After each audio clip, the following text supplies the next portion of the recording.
Genesis chapter 45. At last Joseph could no longer control his feelings in front of his attendants and cried, "Get everybody away from me." So no one else was with him when Joseph revealed to his brothers who he was.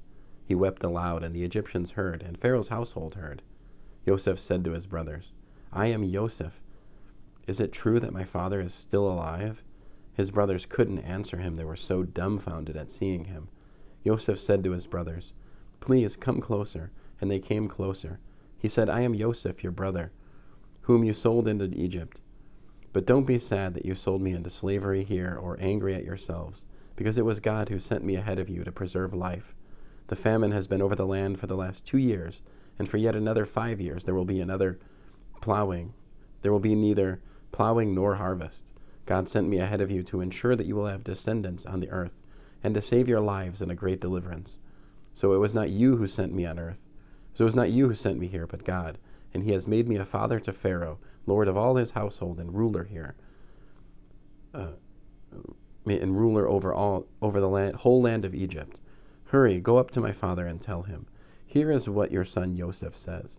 God has made me lord of all Egypt. Come down to me, don't delay.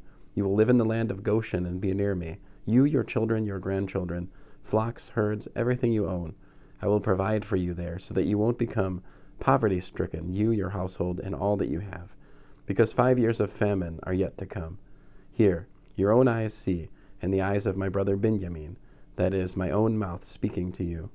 Tell my brother how honored I am in Egypt, and everything you have seen, and quickly bring my father down here." Then he embraced his brother Benjamin and wept, and Benjamin wept on his neck, and he kissed all his brothers and wept on them. After that, his brothers talked with him. The report of this reached Pharaoh's house. "Joseph's brothers have come," and Pharaoh and his servants were pleased. Pharaoh said to Joseph, "Tell your brothers, here is what you are to do. Load up your animals, go to the land of Canaan.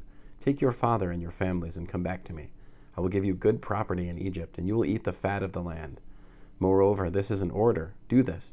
Take wagons from the land of Egypt to carry your little ones and your wives, and bring your father and come. Don't worry about your stuff, because everything good in the land of Egypt is yours." The sons of Israel acted accordingly, and Joseph gave them wagons, as Pharaoh had ordered, and gave them provisions for their journey. To each of them he gave a new set of new clothes, but to Benjamin he gave 7.5 pounds of silver and 5 sets of new clothes. Likewise to his father he sent 10 donkeys loaded with the finest goods Egypt produced, as well as 10 female donkeys loaded with grain, bread, and food for his father to eat on the return journey.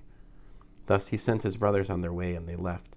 He said to them, "Don't quarrel among yourselves while you are traveling." So they went up out of Egypt, entered the land of Canaan, and came to Yaakov their father. They told him, "Joseph is still alive.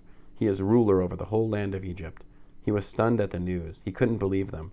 So they reported to him everything Joseph had said to them. But it was only when he saw the wagons which Joseph had sent to carry him that the spirit of Yaakov their father began to revive. Israel said, "Enough, my son Joseph is still alive. I must go and see him before I die."